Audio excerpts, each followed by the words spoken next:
We had been riding for days, the mountains testing our every move. It was our final day together, and Imtiaz would be leaving tomorrow. I had no idea what the night would bring. As darkness fell, I felt a chill. Something wasn't right. Little did I know, I would soon realize just how lucky I was not to be alone in that hotel.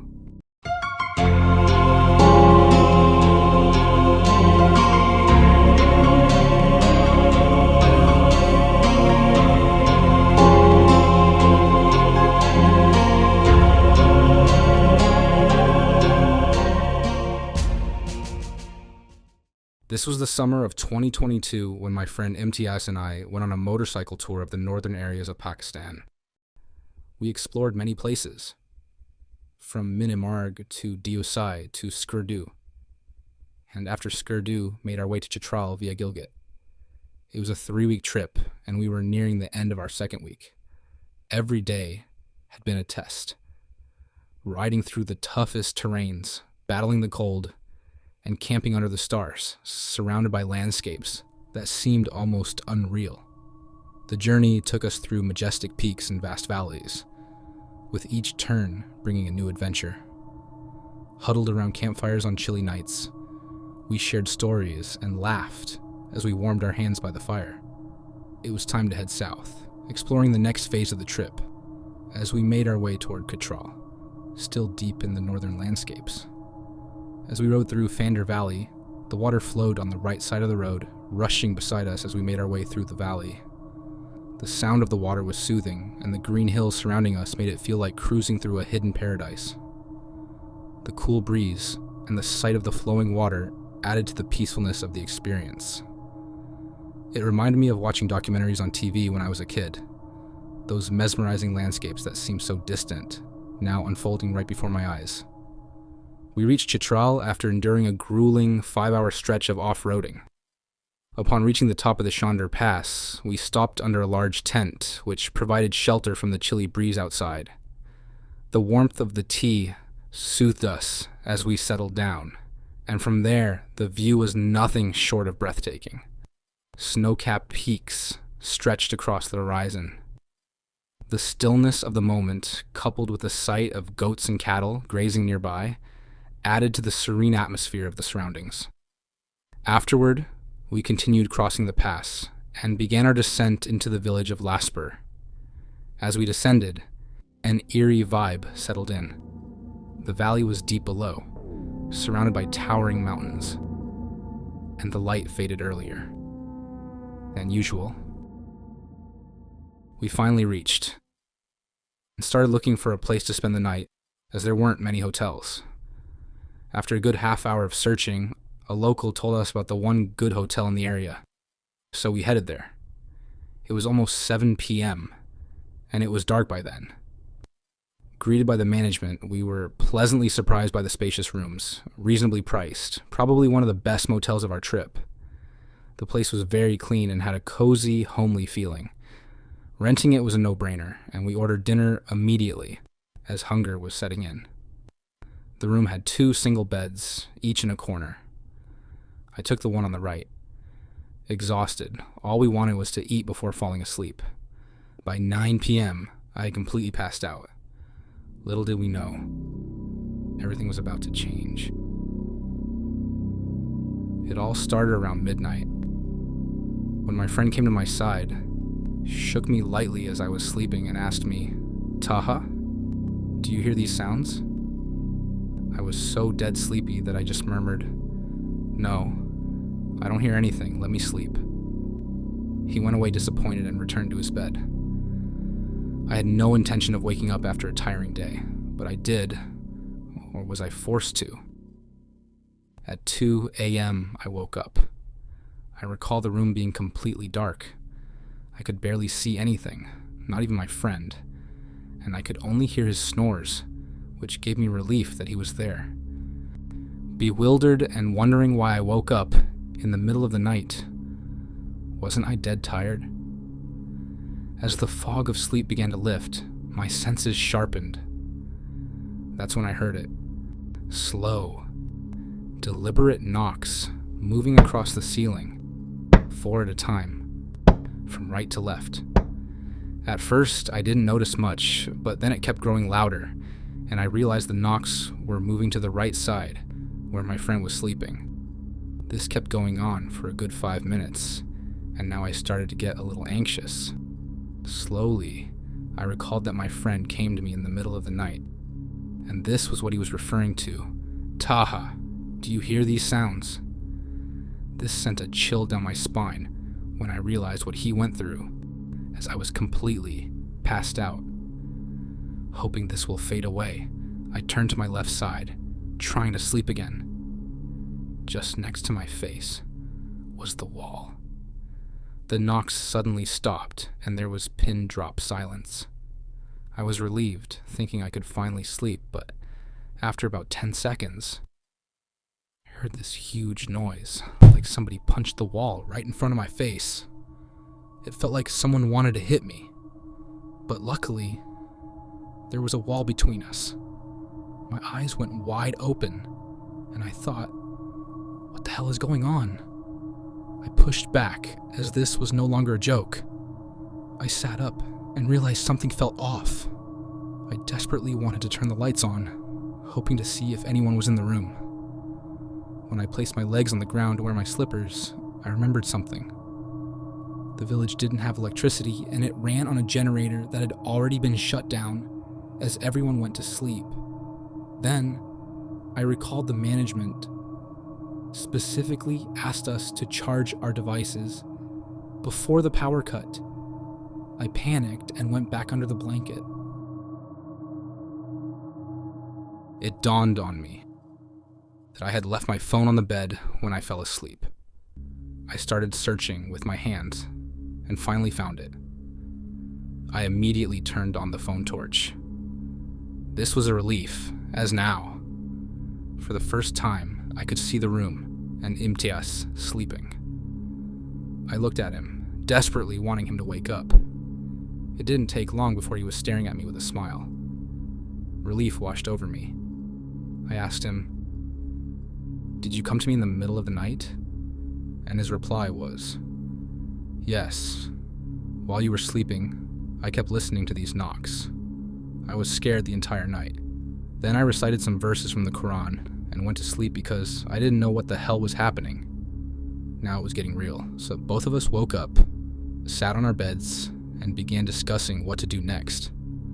The knocks were growing louder and more frequent, and fear was starting to take over. We decided to go out and find someone from the management team. Unlocking the door, we stepped into the corridor. To our left was a long hallway stretching across 10 rooms. With the torch in hand, we looked around. And honestly, it felt like a scene straight out of a horror movie. The kind where you see an abandoned hotel corridor, dimly lit and eerily quiet, and the torchlight creates long, sinister shadows. The atmosphere was heavy, chilling. We started checking the rooms one by one, hoping to find someone.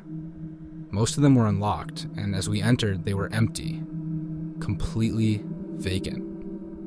Finally, we reached the last room directly opposite ours. As we opened the door, it made an eerie, creaking sound, just like in a scary movie. Inside, we found a pile of extra pillows and quilts meant for guests, but there was no one. I turned to Imtiaz and said, "Crap. We're the only guests in this entire hotel." This realization hit us like a brick. Anxiety surged, and our hearts raced. Frightened, we hurried back to our room. Imtiaz broke the silence. "What is going on here?" Let me pause here for a second. Imagine yourself in this situation. It's 3 a.m., freezing cold. You're thousands of kilometers away from home, staying in a pitch-dark valley at a hotel where no one else is checked in. You were hoping for a peaceful night's sleep, and instead, this happens. What would you do? Back in the room, my phone's battery died, leaving me with no backup. Luckily, Imtiaz's phone still had some charge. Restless, I urged him to get up again. This time, we needed answers. So, we stepped out once more, and this time, we didn't care about staying quiet. We started calling out loudly, "Is anyone here? Where are you guys?" Imtiaz led the way with the torch, and as we reached the end of the corridor, we suddenly heard footsteps behind us. We froze, slowly turning around. As Imtiaz's torch beam swept across the hallway, it illuminated the silhouette of a man standing about 5 meters away. He was just standing there, silently watching us. My heart felt like it was going to explode. I couldn't comprehend what I was seeing until, about 5 seconds later, the man spoke. "Brother, is everything okay?" For the first time that night, we felt a glimmer of relief. It turned out he had been sleeping in the room next to ours, buried under a mountain of blankets and pillows. No wonder we hadn't seen him earlier. Furious and frightened, I grabbed his arm and dragged him to our room. "You need to hear this," I said. We made him sit down as I fired my first question. "Tell me, is this place haunted?" To which he said, "Sir, there's nothing like that." "What happened?" he asked. My friend and I spent the next 5 minutes explaining everything we had gone through that night.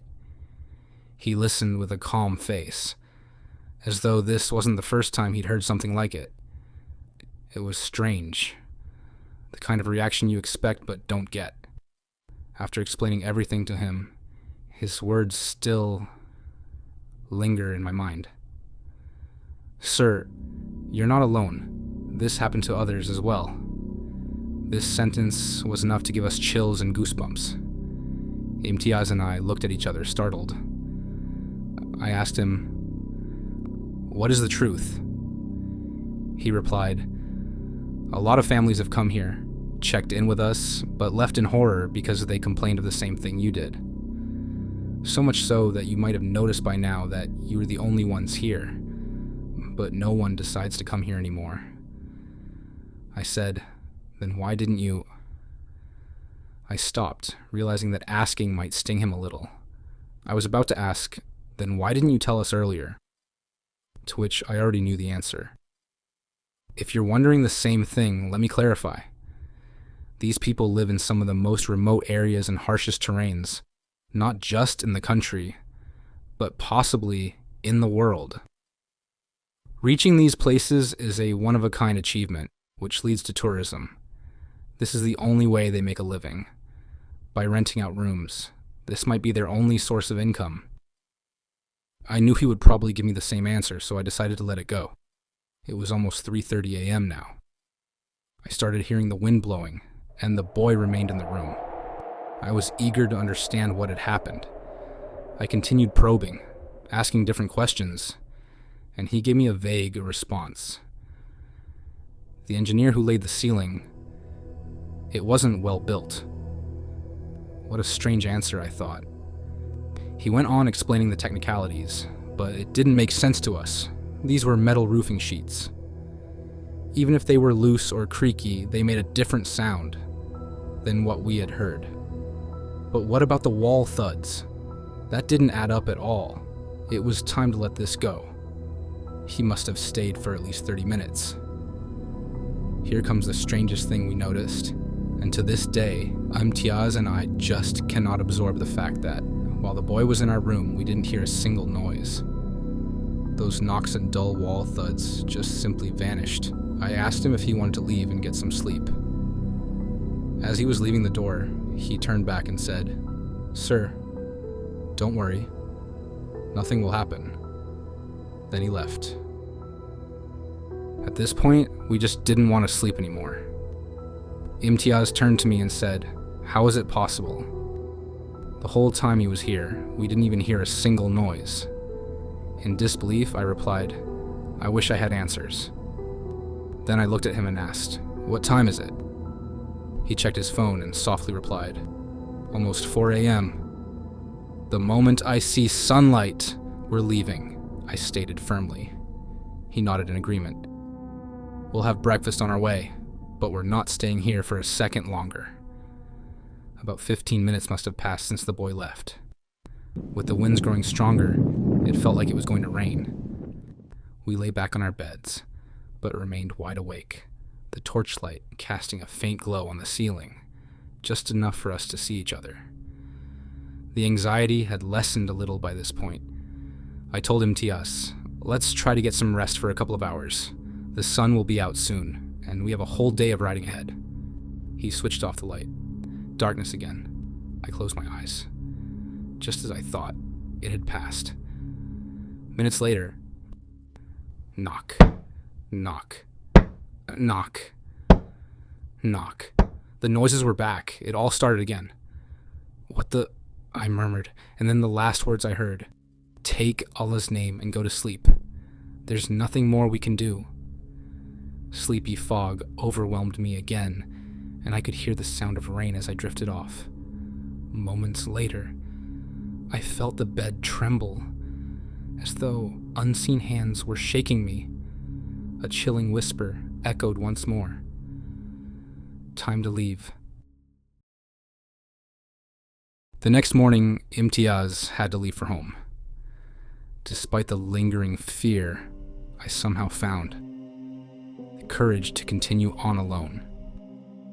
Years have passed, and it still haunts me to this day. What was it? Were we uninvited, or was it all just in our heads? I don't know what to believe, but more than anything, what would have happened if Imtiaz had decided to leave a day earlier? We never went back to Chitral, and I don't think we ever will.